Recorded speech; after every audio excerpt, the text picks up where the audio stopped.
আন্তর্জাতিক অঙ্গনে যারা ফটোগ্রাফি নিয়ে কাজ করেন তাদের অনেকেরই স্বপ্ন থাকে ম্যাগনাম ফটোজের সদস্য হওয়া। ম্যাগনামের সদস্যপদ পাওয়া এক ধরনের স্বীকৃতি, একটি মাইল ফলক। তা না হওয়ার কারণও তো নেই। আধুনিক ফটো সাংবাদিকতার আঁতুড়ঘর এই সমিতি। Henry Cartier Bresson, Robert Capa, Abbas Attar, Marilyn Silverstone, Eugene Smith, Steve McCurry, Josef Koudelka, Elliott Erwitt, Alex ওয়েবের মতো আলোকচিত্রী ও ফটো সাংবাদিকরা এই সমিতির হাত ধরেই হয়েছেন বিশ্বখ্যাত। তাদের ভিড়ে প্রাচ্য থেকে যিনি সগৌরবে জায়গা করে নিলেন তিনি রঘু রায়।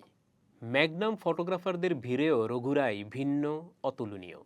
অবশ্য ম্যাগনামের একজন আলোকচিত্রীর সঙ্গে আরেকজন আলোকচিত্রীর অমিলই মিল।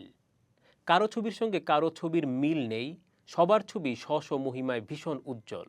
এর কারণ প্রত্যেকে জোর দিয়েছিলেন নিজের দেশ, মানুষ ও সংস্কৃতির উপর। মিল ও অমিল এই জায়গাটিতেই।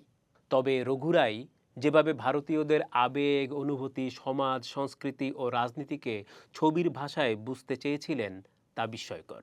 ভারতীয় সমাজ ও সংস্কৃতি এতটাই বর্ণাঢ্য ও বিস্তৃত যে পশ্চিমাদের বারবার এই অঞ্চলে ছুটে আসতে হয়েছে।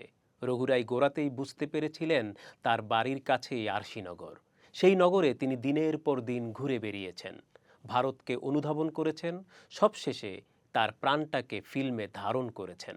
তার ছবিগুলোতে চোখ রাখলেই আমরা সহজেই তা বুঝতে পারি। আর এভাবেই রঘু প্রাচ্যতত্ত্বের শৈল্পিক বিরোধিতাও করলেন। পাশ্চাত্য যে নেতিবাচক দৃষ্টিভঙ্গিতে ভারতকে দেখত বা দেখতে চাইত, সেভাবে ভারতকে দেখানোর প্রথাগত ধারা ও বয়ানকে অস্বীকার করলেন তিনি। বিশ্বকে দেখালেন অফুরন্ত প্রাণে ভরপুর ভারতকে। তিনি প্রায় এককভাবে ভারতের একটি ইতিবাচক বয়ান প্রতিষ্ঠা করলেন। তার ছবি সর্বমত ও পথের, সব ধর্মের, বৈচিত্র্যময় সংস্কৃতির, আত্মমর্যাদার, স্বকীয়তার ও প্রতিশ্রুতিশীল ভারতের গল্প বলে। যদিও বঙ্গদর্শন.কমে প্রকাশিত এক লেখায় মৌনী মণ্ডল বলেছিলেন, রঘু রায়ের ছবিতে ধরা পড়ে অস্থির সময়ের প্রতিবিম্ব, দুঃখ, দুর্দশা, অমানবিকতা, নিষ্ঠুরতা। তারপরও সেসব ছবির এমন একটি বোধ থাকে যা অমূল্য, একবার দেখলে ভোলা দায়। ঠিক, অস্থির সময় কম ক্যামেরাবন্দি করেননি তিনি। যেমন 1971-এর মুক্তিযুদ্ধ, ভোপাল গ্যাস দুর্ঘটনা, ইন্দিরা গান্ধীর শাসন ইত্যাদি। কিন্তু তার 50 বছরের ফটোগ্রাফি জীবনের তুলনায় অস্থির সময়কে ধারণ নগণ্য। তিনি বরং সুখ্যাত চলমান জীবনের গান গাইতে। তার ছবিগুলো আসলে পথের পাঁচালী। সেই পাঁচালী কখনো সৌম্য, কখনো বা দ্রুত লয়ের। তার বিখ্যাত ছবিগুলোর বেশিরভাগই সাদা কালো। কিন্তু আজব বিষয় হলো, সেই ছবিগুলোতে এই অঞ্চলের বর্ণিল সংস্কৃতির নানা রূপ দেখা যায়।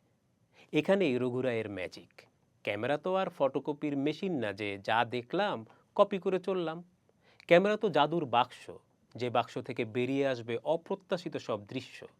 রঘুর মতো ক্যামেরার জাদুকর খুব কমই ছিলেন। তাজমহল কতবার দেখলাম, কিন্তু যখন রঘুর তাজমহল দেখি তখন ভাবি, তাহলে এতদিন কোন তাজমহল দেখলাম। মনে হয় জাদু না জানলে চিরচেনা তাজমহলকে অচেনা কিন্তু অনবদ্য করে তোলা কি যায়। রঘু রায় ঘোষণা না দিয়ে আমাদের গুরু হয়ে ওঠেন। তিনি শেখান কিভাবে দেখতে হয়, কিভাবে চোখ দিয়ে দৃশ্য উপভোগ করতে হয়। 5 দশকেরও বেশি সময় ধরে ধারাবাহিকভাবে কিভাবে ছবি তোলার মুনশিয়ানা ধরে রাখতে পারলেন তিনি। তিনি বলেছেন, আমরা যখনই কিছু করতে যাই মন বলে এটা ঠিক, ওটা ভুল। মনটাই সৃজনশীলতায় সবচেয়ে বড় বাধা। মনকে কোনো নির্দিষ্ট ছাঁচে ফেলা যায় না। সামনে যে পরিস্থিতি আছে তার সরাসরি উপলব্ধি করতে চোখকে হৃদয়ের সঙ্গে যুক্ত করার চেষ্টা করতে হবে। অবনীন্দ্রনাথ ঠাকুরও কিন্তু অনেকটা এমন কথাই বলেছিলেন। ঠিক সুরে সুর মেলা চাই, না হলে যন্ত্র বললে গা, কণ্ঠ বলে উঠল ধা। মনের সঙ্গে যন্ত্রের এই সংযোগ রঘু করে নিয়েছিলেন, তাই তার ছবি বেসুরা পাঁচালী ধরে না।